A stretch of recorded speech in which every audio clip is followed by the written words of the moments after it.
Ladies and gentlemen, permit me to introduce to you a congress of the Rough Riders of the world. Rodéo, tir au fusil, jeu de l'assaut, chasse au bison, attaque de diligence. Après avoir conquis plusieurs millions de spectateurs aux États-Unis d'Amérique, le Buffalo Bills Wild West, spectacle équestre au numéro virevoltant, plante sa piste endiablée au pied de la Tour Eiffel le 2 avril 1905. À sa tête, Buffalo Bill, cow-boy à la barbichette légendaire, héros de plusieurs milliers d'ouvrages et d'une cinquantaine de films. Buffalo Bill, c'est l'homme de l'Ouest par excellence. Si vous interrogez aujourd'hui les gens et que vous leur demandez de citer des personnages emblématiques de l'Ouest américain, il y a de très fortes chances pour qu'ils vous répondent Buffalo Bill. C'est un showman. C'est quelqu'un qui sait se mettre en spectacle, qui sait se mettre en scène, et il est au centre de ce show, bien sûr. C'est par ses proportions colossales, par le charisme des peaux-rouges et par ses reconstitutions historiques que cet hommage à la mythique conquête de l'Ouest séduit des dizaines de milliers de Parisiens. Il a inventé le spectacle du Far West et il l'a transporté à travers toute l'Amérique et puis en Europe pour que les Européens ici, qui n'en avaient aucune idée, voient ce que pouvait être le Far West. Nourri par ses légendes, ses aventures pittoresques et ses barbaries sanguinaires, comment celui que l'on surnomme chasseur de bisons a-t-il conçu, mis en scène et déplacé une entreprise de plus de 800 employés et près d'un demi-millier d'animaux?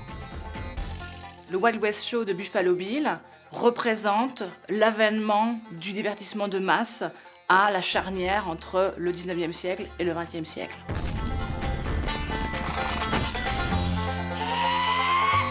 Au cœur de ce Paris de la Belle Époque, où café, musée et bal musette vibrent au rythme des galops, Buffalo Bill, le cow-boy le plus célèbre de la planète, se positionne sans complexe comme l'inventeur d'un monde idéalisé, avec pour seul mot d'ordre, divertir.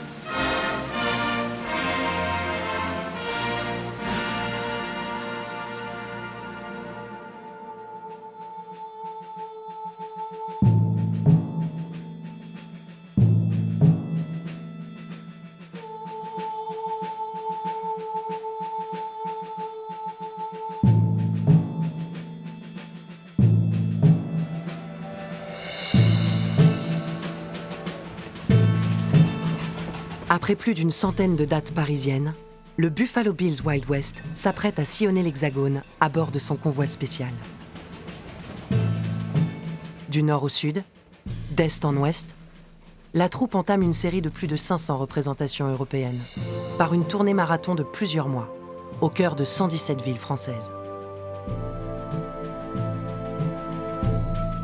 Buffalo Bill était déjà venu en France en 1889. Son spectacle avait été créé en 1883 aux États-Unis.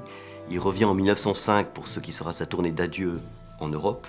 Et en France, il va parcourir un très grand nombre de villes, bien sûr Paris, Lyon, Bordeaux, mais également des villes de moins d'importance à l'époque, en tout cas comme Moulins, Lons-le-Saunier, La Rochelle, Le Havre. Et à chaque fois, ce qui est mis en avant, c'est le fait que c'est sa tournée d'adieu. C'est la dernière occasion où les foules peuvent venir le voir présenter son spectacle, qui était vraiment un spectacle d'ampleur internationale.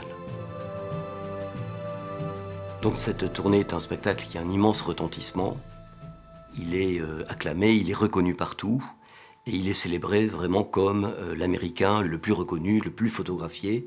Il devient une véritable icône, non seulement en tant qu'homme de spectacle, mais aussi comme représentant de l'Amérique.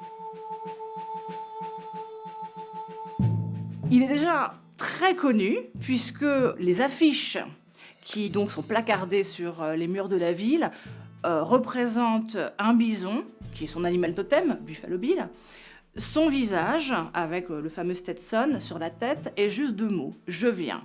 Et cela suffit pour le public qui sait qu'il s'agit de Buffalo Bill.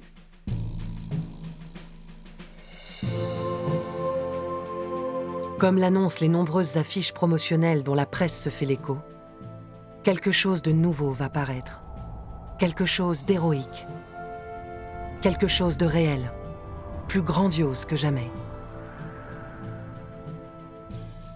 Ne manquez pas cette dernière occasion. Il y avait 2 représentations par jour, l'une à 14h et la seconde à 20h, grâce à l'électricité qui permettait d'éclairer le spectacle le soir. En amont, parce qu'il y a eu de meilleures publicités, la troupe paradait dans la ville avant le premier spectacle, donc dans la matinée. Tout le long du boulevard, les curieux qui se sont levés de bonne heure pour assister au défilé forment une haie. Buffalo Bill donne le tempo dans cet avant-goût de spectacle. Ceux qui n'avaient pas les moyens de se payer un billet d'entrée pour le spectacle avaient au moins droit à cette parade gratuite qui attirait bien sûr les enfants, mais aussi les adultes qui étaient très enthousiastes à l'idée de voir ce show assez exceptionnel.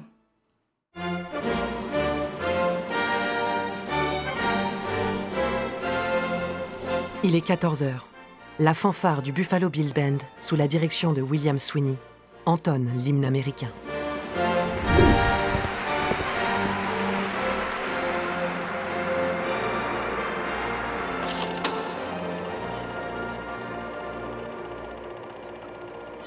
Le spectacle consiste essentiellement en une série de numéros considérés comme typiques de la vie et de l'histoire de l'Ouest américain, avec de véritables protagonistes, les animaux, les cow-boys, les Indiens, qui représentent la quintessence du spectacle.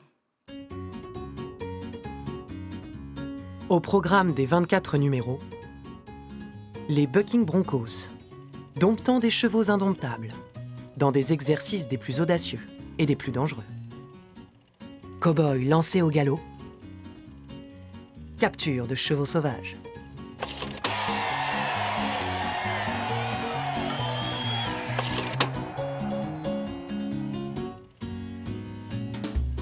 Et voici l'illustre Johnny Baker, dans son numéro de tir renversant.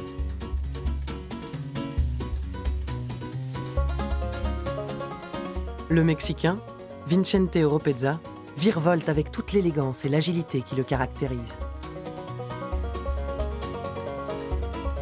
Tout aussi agile, ses étalons s'adonnent à un sport national très en vogue. C'est un spectacle qui éveille tous les sens des spectateurs. Vous avez les odeurs des animaux, vous avez également les cris, les coups de feu, le martèlement des sabots. C'est une expérience excitante pour la plupart des spectateurs. Et donc, ils ont vraiment le sentiment de vivre l'histoire de l'Ouest par procuration. À Brest, les applaudissements sont frénétiques. La dépêche du 13 septembre 1905 décrit une puissante reconstitution. Constituée de scènes dramatiques, parfois aussi amusantes, voire humoristiques, mais toujours intensément vécues. Ce qui n'empêche pas quelques débordements. La troupe a joué à guichet fermé ce jour-là, et les badauds, mécontents de ne pas avoir reçu leur ticket, ont grimpé aux arbres et ont provoqué des troubles à l'ordre public que la police a eu beaucoup de mal à contenir.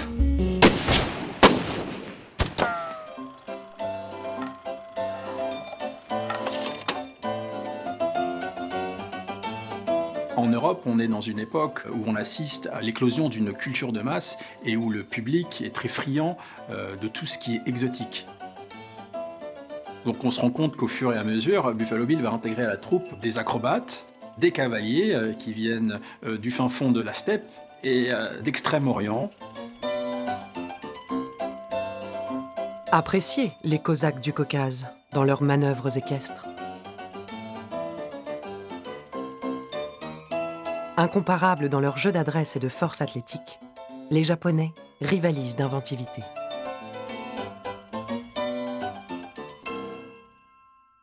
C'est un spectacle qui a duré plusieurs décennies, que beaucoup de gens avaient vu, et donc à chaque fois, il a essayé de coller avec l'actualité, et il fallait à chaque fois rajouter une dimension supplémentaire pour régénérer l'intérêt du spectacle, en fait. Et on dit que quand on va voir Buffalo Bill, on va voir le monde en raccourci.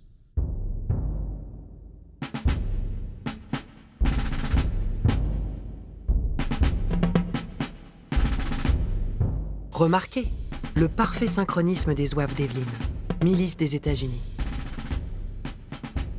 Maniement d'armes, marche, contre-marche,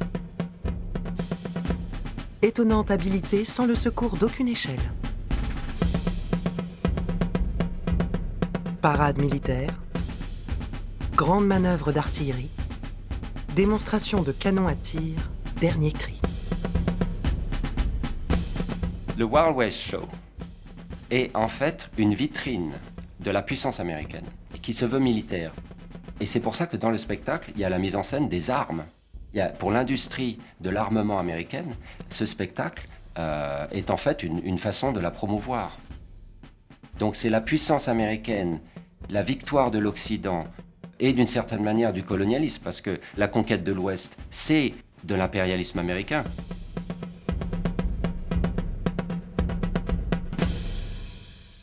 En fait, l'Ouest va incarner l'Amérique, et l'Ouest va incarner le Nouveau Monde, et va incarner le gigantisme du Nouveau Monde qui frappe les Européens et en même temps les attire.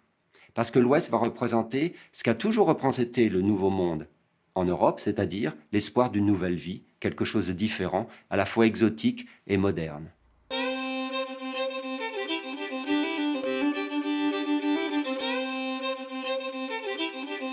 Tout le monde se bouscule pour voir en chair et en os l'Américain le plus célèbre au monde.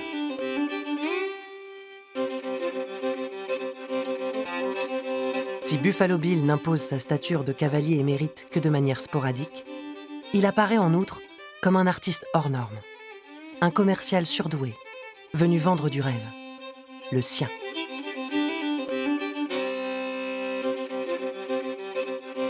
Contrôlant tout depuis les coulisses, le chef, c'est lui.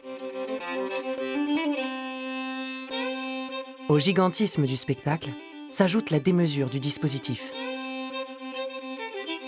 La rapidité et la précision avec lesquelles le chapiteau venu de l'Ouest sauvage était érigé témoignent de cette incroyable logistique.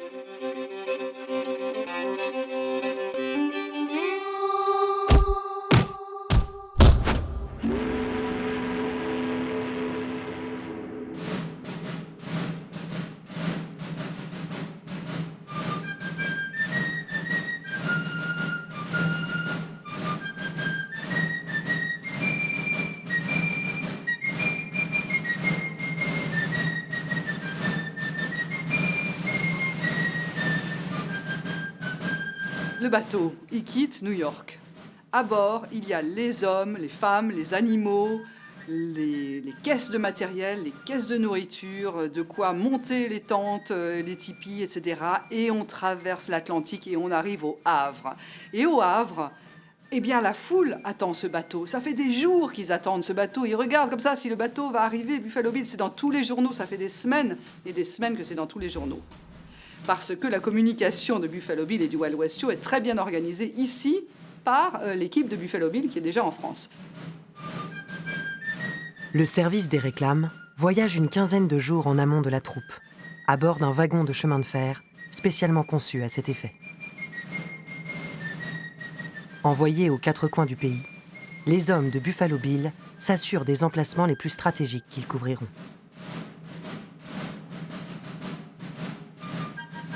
Tous les matins, une énorme bouilloire sert à faire la pâte nécessaire au collage de milliers d'affiches. Au total, ce sont quelques 20 000 imprimés qui ornent quotidiennement villes et campagnes de l'Hexagone. Et puis il y a des trains qui vont partir du Havre, 3 trains, un pour les êtres humains, un pour les animaux et le bétail, et un pour le matériel. Le trajet en train est un peu fait pour faire plaisir aux journalistes français qui boivent du champagne tellement qu'il y a des témoignages qui disent qu'ils en ont même offert au personnel du train parce qu'il y en avait trop. Buffalo Bill a réussi ce truc de créer l'amitié entre l'Amérique et la France. Tous les jours, vers 7 heures du matin, le Far West débarque sous l'œil médusé des curieux, venus assister à ce spectacle avant le spectacle. Chevaux, bœufs, bisons. En un temps record, artistes, animaux et matériels rejoignent le champ de foire où le montage de la piste endiablée s'opère dans la foulée selon un cahier des charges aux chiffres étourdissants. 1200 pieux, 4000 mâts, 30 000 mètres de cordage, 23 000 mètres de toile, 10 000 pièces de bois et de ferraille en tout genre. Pour les représentations nocturnes, des centaines de luminaires conçus par l'illustre Thomas Edison éclairent la piste.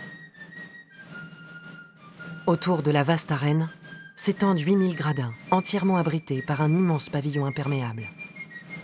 Qu'il pleuve, qu'il vente, qu'il grêle, le spectacle brave les intempéries. À l'horizon, montagnes, canyons, torrents, rochers en carton-pâte, une immense toile représentant l'Ouest mythique masque l'entrée des coulisses. L'illusion est parfaite. L'immersion totale. On n'avait jamais vu un spectacle pareil depuis les spectacles de l'Antiquité grecque et romaine. Le nombre d'animaux, le nombre d'êtres humains mobilisés, le matériel, la mécanique. Il fallait des bouches à incendie, il fallait des contrôles vétérinaires. C'était une entreprise commercialement extrêmement intéressante. Il a apporté du travail à des milliers de gens, ce Buffalo Bill. Des Américains, des Américaines, et ici en France, et partout dans les villes où il allait.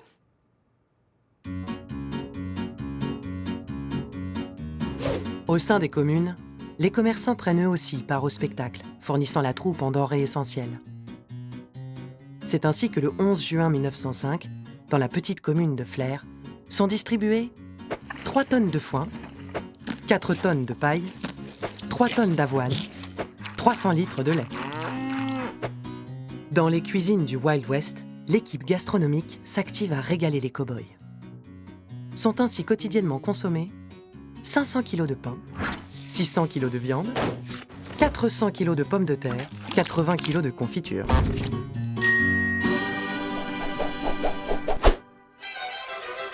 Cerise sur le gâteau, des douceurs mexicaines sont spécialement concoctées par les chefs pour aiguiser les papilles des spectateurs aux mirettes déjà bien rassasiées. Est-ce qu'il a apporté l'Amérique à tous ces Français et Françaises qui ne connaissaient rien? Oui, une certaine Amérique. Ils se sont mis à manger du pop-corn. En France, on a découvert que le maïs n'était pas que pour les animaux, grâce à Buffalo Bill. Il y a des choses comme ça.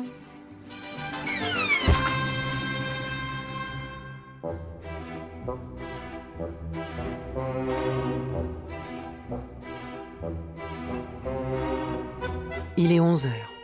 L'immense chapiteau de 125 mètres de long par 40 de large culmine. À distance respectable, un village éphémère de plus de 200 tentes abrite la troupe au grand complet. En amont de chaque représentation, les spectateurs sont conviés à y rencontrer les artistes, à assister aux derniers préparatifs, à découvrir les décors des scènes de bataille. Les plus jeunes cavalent au cœur de la ménagerie, où chevaux, vaches et mules trottent en toute liberté.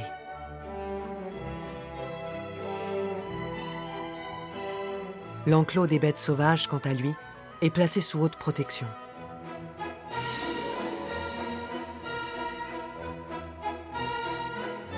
À Moulins, les enfants n'oublieront jamais ce 18 août 1905. Au détour de cette promenade exotique, le théâtre des singes rythme la visite sous la tente des phénomènes, où l'on croise des personnages aussi curieux qu'insolites. Mademoiselle Octavia, la charmeuse de serpents. Frank Marwood, l'homme aux 1000 tatouages. Aaron Moore, le géant de 2,22 m. La princesse Numa Awa. 82 cm. Alors il y avait d'autres spectacles à la même époque, notamment ceux de l'américain Barnum, qui était un véritable cirque itinérant de la même manière. Mais Buffalo Bill, lui, souhaitait qu'on ne considère pas son spectacle comme un cirque. Même s'il y avait des phénomènes, même s'il y avait des numéros d'acrobates ou autres, ce qui le caractérisait, c'était la reconstitution de scènes réelles avec une visée éducative. Et le public qui venait là aussi pour apprendre et dans un but culturel.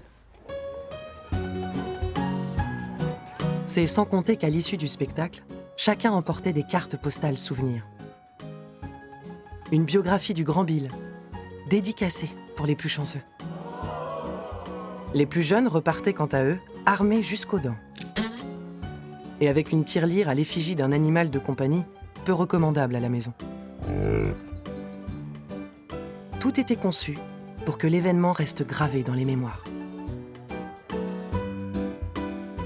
Il y a effectivement tout un merchandising qui est mis en place, et c'est vraiment le début du marketing de grande ampleur, par Buffalo Bill lui-même ou par les gens qui le conseillent, où il s'agit non seulement de faire entrer les gens dans le spectacle, mais aussi de leur vendre des produits. Parmi les produits qui étaient proposés en souvenir, il y avait des petites statuettes représentant Buffalo Bill sur son cheval en train de lancer son lasso, des pipes, des boîtes de savon, des boîtes de biscuits, des verres sculptés, des figurines. Buffalo Bill devient vraiment une marque. Et donc les gens achetaient ça et c'était un complément de recette bienvenu aussi pour le spectacle.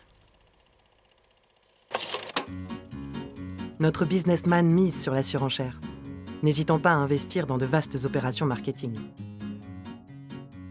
Face aux dépenses exorbitantes, un minimum de 70 000 francs de recettes était requis chaque jour, et ce, malgré un spectacle peu onéreux. Ainsi, pour une place de deuxième catégorie, il fallait compter 1,50 franc. 2,50 francs en première catégorie, 8 pour une place en loge. Et pour les moins de 10 ans, c'était moitié prix.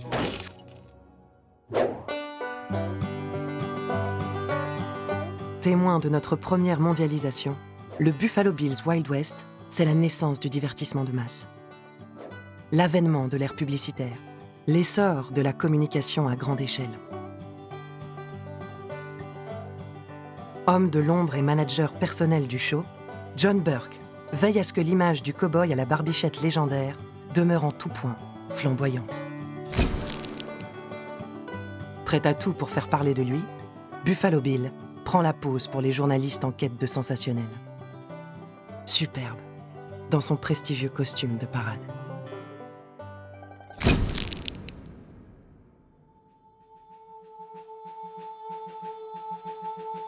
La célébrité, Buffalo Bill la côtoie depuis plus de 3 décennies. Avec son spectacle itinérant, il voyage avec une parcelle de sa terre natale, un pan historique de la conquête de l'Ouest et de son existence personnelle.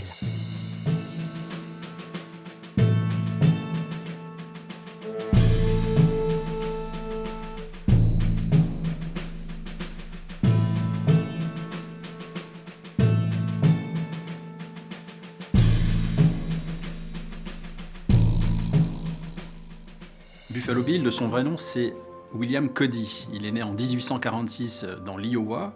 C'est quelqu'un qui va se retrouver très rapidement avec beaucoup de responsabilités puisqu'il perd son père lorsqu'il a 11 ans. Et ça va être très difficile pour lui puisqu'il va devoir subvenir aux besoins des siens et c'est très rapidement qu'il va exercer 1000 petits boulots du genre porteur les dépêches pour le Pony Express. Il va s'engager dans les rangs d'une bande de partisans nordistes pendant la guerre de sécession, puis il va être soldat. Et au moment de sa démobilisation, c'est par hasard qu'il va se retrouver chasseur pour le compte de l'Union Pacific, qui est l'une des 2 compagnies ferroviaires chargées de construire le premier transcontinental américain. Et pendant une période de quelques mois seulement, on le crédite d'avoir abattu 4290 bisons pour nourrir les ouvriers du chantier. C'est là que la légende naît, il va s'appeler désormais Buffalo Bill. Cette performance va contribuer à sa popularité jusque dans l'Est et un publiciste du nom de Ned Buttline va aller le rencontrer et écrire plusieurs libellés qui vont contribuer à faire naître sa légende.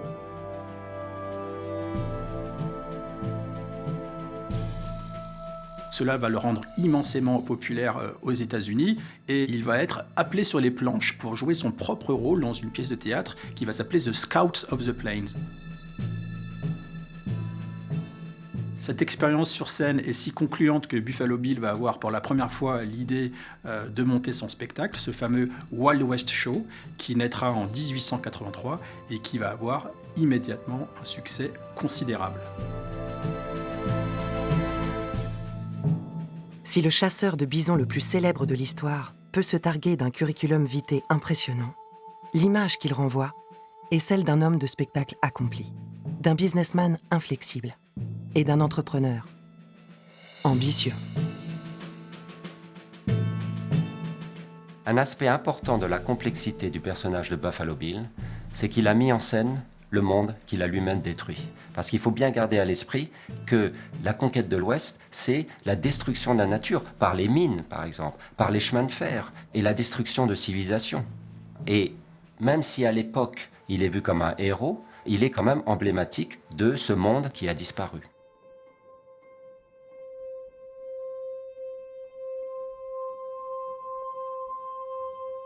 On a souvent une assez mauvaise image de Buffalo Bill. On a tendance à penser que c'était un macho, un chasseur, un tueur, un type sanguinaire, et c'est un peu plus subtil que ça. D'abord, le père de Buffalo Bill a été tué par les esclavagistes, car il était abolitionniste, contre l'esclavage. L'influence politique de ça, elle est extraordinaire. Et Buffalo Bill, ensuite, va se montrer du côté démocrate. Il va même être à un moment en lice pour des élections du Parti démocrate. Et puis, il y a un signe très important aussi, c'est qu'il a toujours été en faveur de l'égalité entre les femmes et les hommes. Il s'est prononcé pour le droit de vote des femmes, par exemple, ce qui à l'époque était complètement invraisemblable. Un personnage comme ça, qui, on peut dire, cultive une certaine virilité, n'est pourtant pas du tout misogyne. She'll be coming round the mountain when she comes. She'll be coming round the mountain when she comes. She'll be coming round the mountain, coming round the mountain. She'll be coming round the mountain when she comes. Lui-même, en tant que gérant de spectacle, favorise l'égalité. Il a mis en avant Annie Oakley, la tireuse d'élite, qui touchait le 2e meilleur salaire après lui dans la troupe.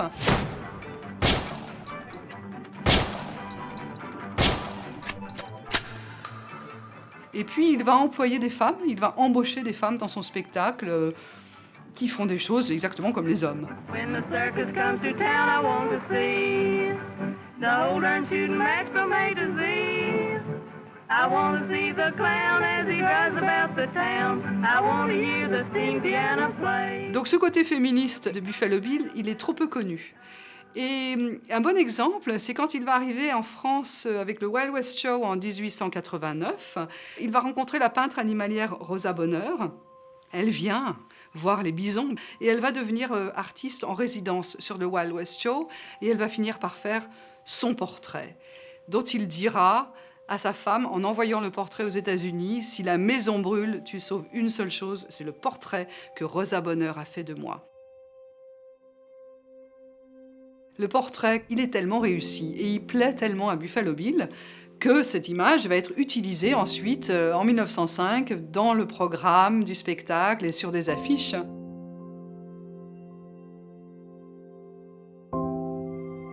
De manière générale, Buffalo Bill est très aimé, très apprécié, et tout le monde veut voir son spectacle, y compris dans les hautes sphères de l'État ou du royaume. Par exemple, au Royaume-Uni, la reine Victoria s'est précipitée pour aller voir le spectacle du Wild West Show. Il est donc ami avec des gens comme ça, et des artistes vont même lui rendre hommage. On connaît même des partitions qui ont été écrites pour Buffalo Bill, sur Buffalo Bill, par des compositeurs français.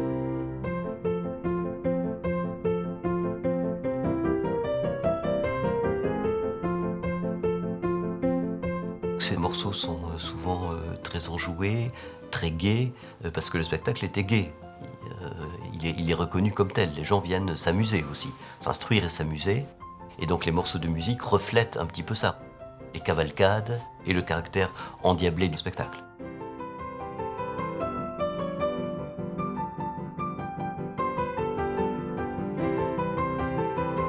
Toutes les affiches et tous les spectacles insistent sur le fait que le show est unique, authentique, que c'est le vrai, qu'il ne faut pas le confondre avec des imitateurs. Et pourquoi ? Parce qu'effectivement le spectacle a un tel succès qu'il se crée des parodies ou qu'il se crée des imitations ou qu'il y a d'autres shows qui circulent, bien que de moindre ampleur. Parmi les parodies, il y a celle notamment de Cachal au bol, où on voit des Français à Paris qui se déguisent en cow-boy, qui se déguisent en indiens. C'est un show qui a un immense succès, et ce qui est amusant, c'est que des gens de la troupe de Buffalo Bill viennent assister à ce spectacle et le trouvent très drôle. Et ils rient beaucoup de se voir eux-mêmes parodiés, alors que même après tout étaient des acteurs qui jouaient un rôle. Donc c'est une parodie de la parodie. Autre spectacle qu'il a est également une copie, celui de Samuel Cody, qui donc a le même patronyme, et qui va se faire passer, ou qu'on va confondre avec Buffalo Bill. Lui-même prétendra qu'il est le fils de Buffalo Bill, et Buffalo Bill va être obligé d'intenter des actions en justice contre lui pour montrer que c'est en fait une contrefaçon. Ce qui différencie vraiment Buffalo Bill de ses concurrents, c'est d'abord sa présence, puisque dans ce spectacle-là, il y a un véritable et un authentique héros, reconnu comme tel.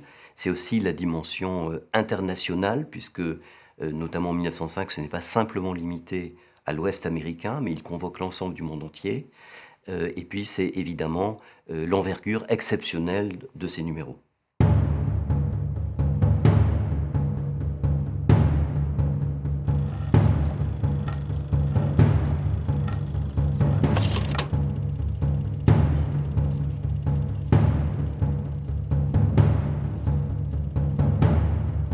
Vol de chevaux, attaque de diligence, conflits historiques. Vanté par les affiches promotionnelles, ce qui attise surtout la curiosité des spectateurs, c'est la présence d'authentiques Indiens des plaines.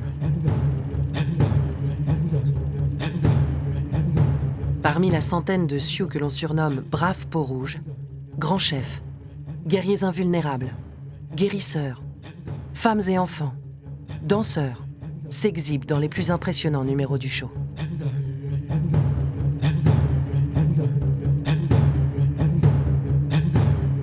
Alors que viennent voir les gens à ce spectacle du Wild West Show ? Eh bien, surtout les Indiens. Parce que les Indiens, d'abord, montent à cheval, accrus, sans selle, à l'envers, à l'endroit, en poussant des cris un peu caricaturaux, exagérés par le metteur en scène Buffalo Bill. Néanmoins, c'est un spectacle extraordinaire. En 1905, comme en 89, personne n'avait jamais vu ça.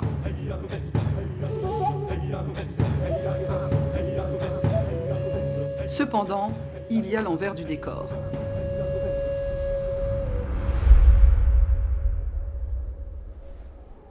Et donc, il va y avoir des rumeurs. Par exemple, il va y avoir des rumeurs qu'ils sont très maltraités, qu'il y en a qui meurent pendant le spectacle et qu'on n'en sait rien, ou pendant les répétitions. Il va y avoir des enquêtes. Il va être menacé de fermeture 1 ou 2 fois. Et puis, à chaque fois, il va falloir qu'il explique. Et les Indiens eux-mêmes expliquent qu'ils sont là de leur plein gré.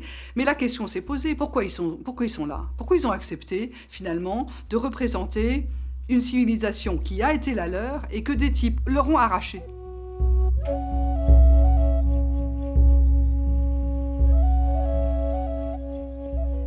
À l'époque, le gouvernement américain veut occidentaliser les Indiens. Pour ce faire, outre le fait de les parquer dans des réserves, les enfants en particulier sont envoyés dans des écoles où on leur coupe les cheveux, on leur donne un nom anglais, on les force à parler anglais, on va les vêtir à l'occidental et on les coupe de tout ce qui fait leur indianité. On peut, pour ainsi dire, parler d'un génocide culturel avec cette politique d'assimilation forcée.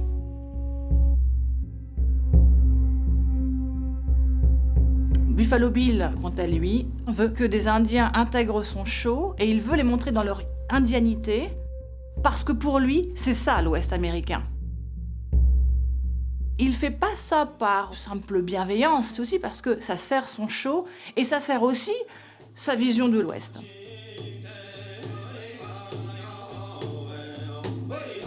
Donc, les Indiens n'étaient pas des esclaves, ils étaient des membres à part entière de la troupe, ils signaient des contrats, leurs droits étaient respectés, et en tout cas de la part de Buffalo Bill, il y avait un véritable respect des Indiens, de leur culture, qui était aussi mise en scène. On voyait des scènes de la vie quotidienne, des scènes avec des danses, des rituels, des coutumes qui étaient présentés au public. Et le fait de montrer les Indiens tels qu'ils sont, c'est montrer les Indiens dans leur quintessence, chose que le gouvernement américain veut éradiquer. D'où la polémique qui enfle autour de la présence des Indiens au sein du show.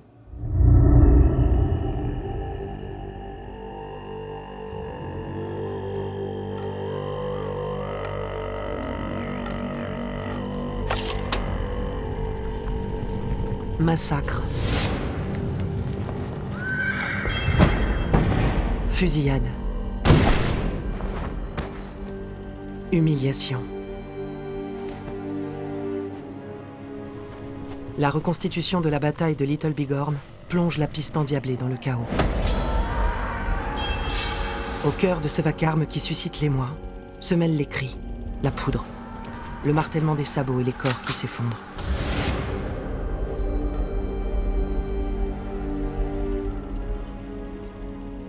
Incrédule, le public assiste à l'interminable agonie des Indiens des plaines, pourtant sortis victorieux face au général Custer et son armée.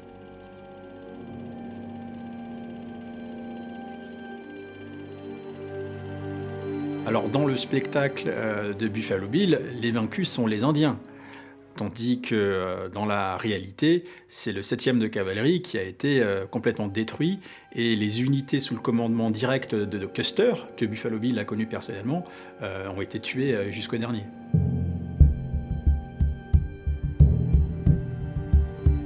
Et pour l'anecdote, à l'été 1885, Buffalo Bill réussit un véritable tour de force en engageant dans la troupe Sitting Bull, le chef Sioux, vainqueur du 7e de cavalerie de Custer à Little Bighorn.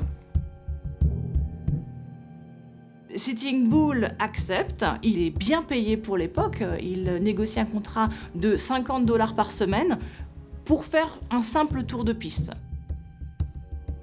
C'est l'Indien le plus connu aux États-Unis, mais c'est aussi le plus mal aimé. Et il se fait huer pendant qu'il fait son tour de piste à l'occasion de chaque représentation. Alors pourquoi Sitting Bull accepte de rejoindre le Wild West Show ? Pour lui, d'une certaine manière, c'est finalement avoir un espace de liberté, pas simplement physique, mais aussi symbolique, puisqu'il négocie la présence de 2 interprètes que lui a choisis pour, à l'occasion des interviews, pouvoir être sûr que sa parole, son message, est véritablement véhiculé de manière authentique. Ce que permet le Wild West Show, c'est aux Amérindiens d'être eux-mêmes. Même si, bien sûr, c'est un spectacle, ils voyagent, donc ils ne sont pas filmés chez eux, ils doivent s'exhiber, en fait. Et ils participent à la fabrication d'une image qui n'est pas exactement la réalité.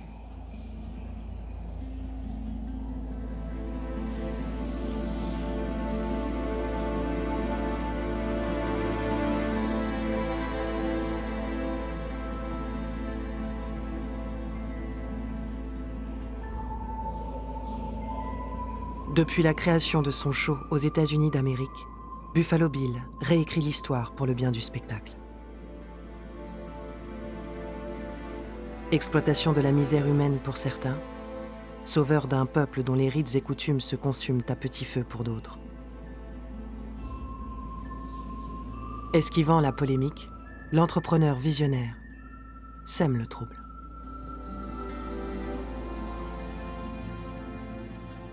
Il y a des tas de questions et il a fait ce qu'il a pu, il n'y a pas de bonne réponse. Il n'y a pas de bonne réponse. Ils sont là, ils ont l'air un peu clowns, et puis ils perdent des batailles dans le spectacle. Et pourtant, il croit bien faire, lui. Et peut-être qu'il fait bien. En plus, Dans les réserves, c'était pas très drôle la vie.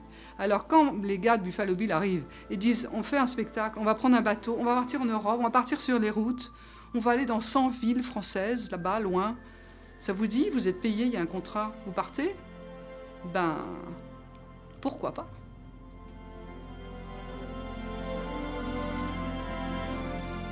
Surtout que ceux qui ont fait le voyage avant, en 1889, ils sont rentrés, ils ont dit aux autres « Oh, j'ai vu le monde.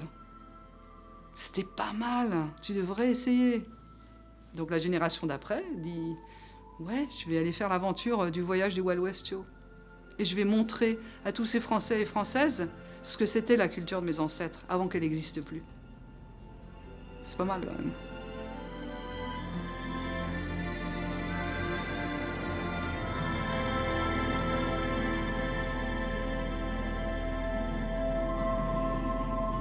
Drapés de leurs costumes cousus main, le teint écarlate, bariolé de raies jaunes.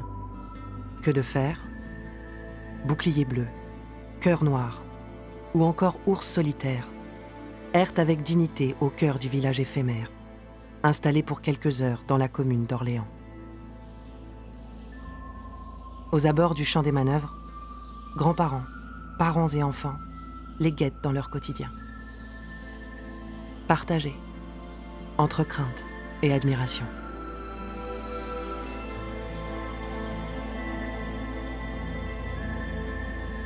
Le spectacle et le contact avec le public étaient aussi l'occasion pour les Indiens de se faire un petit peu d'argent en vendant des objets qu'ils avaient eux-mêmes fabriqués.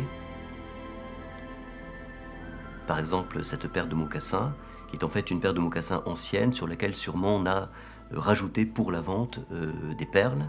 Elle a été fabriquée par la femme du chef Iron Tail. Et on voit qu'il y a une étiquette qui montre donc qu'elle était probablement vendue, même si la personne qui l'a reçue dit qu'elle se l'est faite offrir, ce qui est évidemment plus valorisant.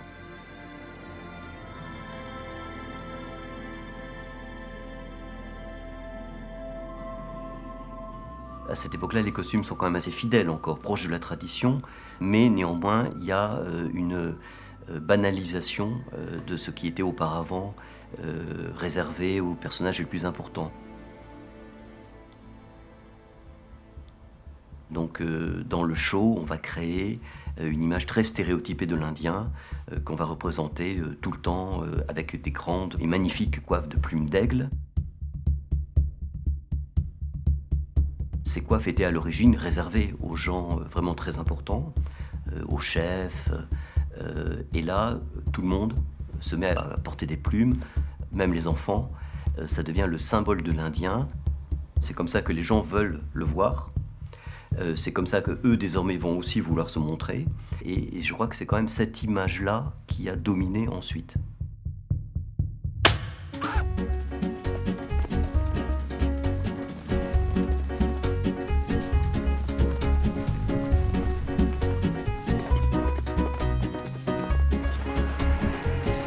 Si le Buffalo Bill's Wild West imprime cette représentation détournée de l'Indien, l'émergence du spectacle de grande envergure coïncide avec l'avènement du cinématographe. Contemporain des frères Lumière et de Georges Méliès, Buffalo Bill cristallise le mythe westernien. Du chapiteau à la grande toile, il n'y a qu'un pas.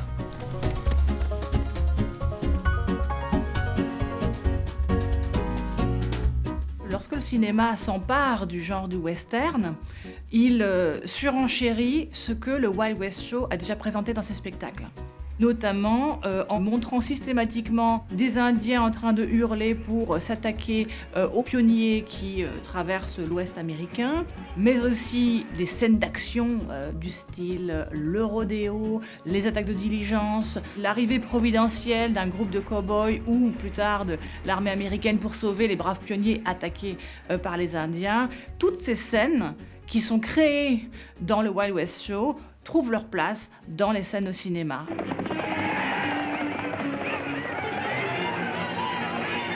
Il y a aussi des contraintes techniques qui expliquent pourquoi certains clichés sont propres au cinéma. Par exemple, le fait de voir des pionniers former un cercle avec leurs chariots pour se défendre des Indiens qui leur tournent autour. En fait, la raison pour laquelle les Indiens leur tournent autour dans les westerns au cinéma, c'est parce qu'il faut que les Indiens rentrent dans le champ.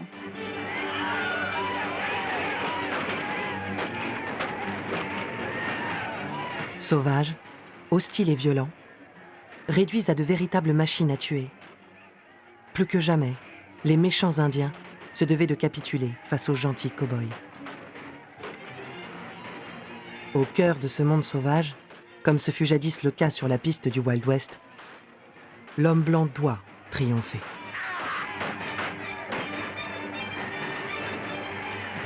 Les Indiens, dans les westerns, représentent un élément narratif fort commode, parce qu'on a besoin justement de cette vision manichéenne. On a besoin des méchants, et on les a tous trouvés. C'est les Indiens.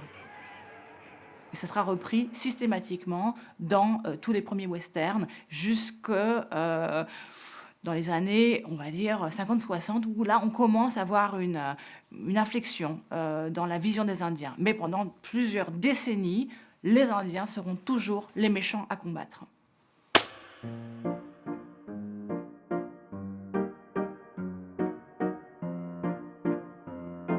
Au firmament de son existence, le showman à la carrure fatiguée s'improvise producteur de films. Celui qui foula jadis les planches dans son propre rôle s'éprend d'une soudaine nostalgie. Trottant sur son fidèle compagnon de route, sa révérence, c'est devant les caméras qu'il l'attire.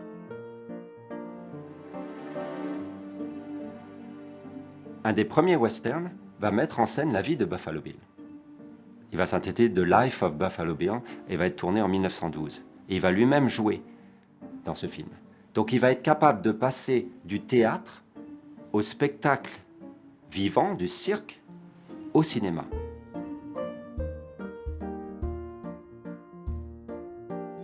Si Buffalo Bill s'est lancé dans l'industrie naissante du cinéma au tout début du XXe siècle, c'était pour renflouer les caisses, puisqu'il commençait à éprouver de sérieuses difficultés d'un point de vue comptable, et c'était aussi une manière de faire la promotion de son spectacle.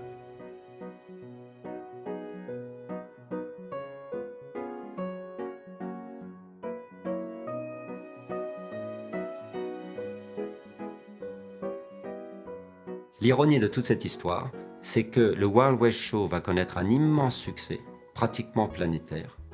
À certaines périodes, Buffalo Bill et sa troupe vont gagner énormément d'argent. Et pourtant, tout va s'écrouler parce que ce spectacle ne va plus plaire à partir d'une certaine époque, à cause justement du cinéma et du développement des westerns.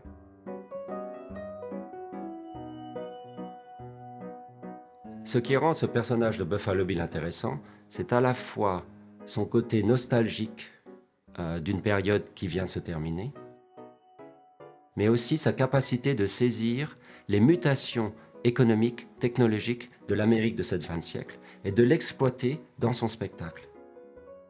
Donc c'est un personnage qui regarde vers le passé et regarde vers l'avenir. C'est difficile de comprendre la fin d'un monde, surtout un monde dans lequel on vit. C'est difficile de comprendre les mutations, de les saisir au moment même. Surtout, ce n'était pas un professeur d'université, ce n'était pas un intellectuel. Donc il a été capable quand même de réfléchir sur son époque.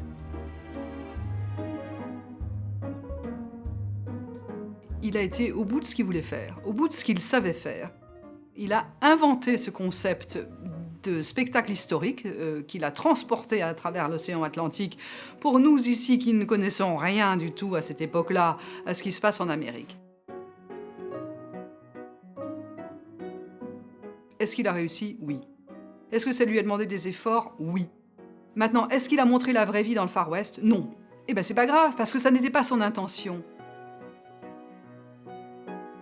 Est-ce qu'il a inventé le merchandising et le marketing? On peut dire du mal de ça. Oui, c'est vrai. Mais le gosse français en 1905 qui rentre à la maison avec son Stetson là et qui rêve qu'il va monter à cheval un jour comme Buffalo Bill, pendant 1 heure, il est hyper content. Et même peut-être qu'il a gardé ce chapeau pendant des années. En 1905. On est 10 ans avant la Première Guerre mondiale. C'est pas merveilleux, ça?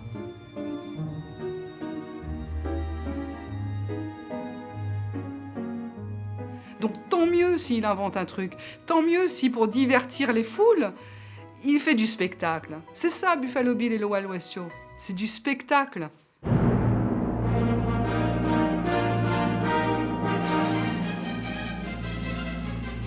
Marseille, 12 novembre 1905.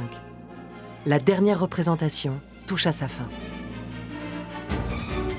Après un salut final sous un déluge d'applaudissements, la troupe pittoresque du Buffalo Bill's Wild West disparaît aussi rapidement qu'elle est arrivée. Après la France, la tournée d'adieu se poursuit dans le reste de l'Europe. En Italie, en Belgique, en Hongrie, en Allemagne. Partout où il se produira, le plus grand show du monde laissera une vive empreinte dans l'imaginaire populaire. Une vision de l'Amérique gravée pour toujours, dans les cœurs et les mémoires de plusieurs générations de spectateurs. Qui n'a jamais rêvé de jouer aux cow-boys et aux Indiens? Qui n'a jamais été saisi par cette envie de liberté au galop? Qui ne s'est jamais imaginé devenir un jour un héros?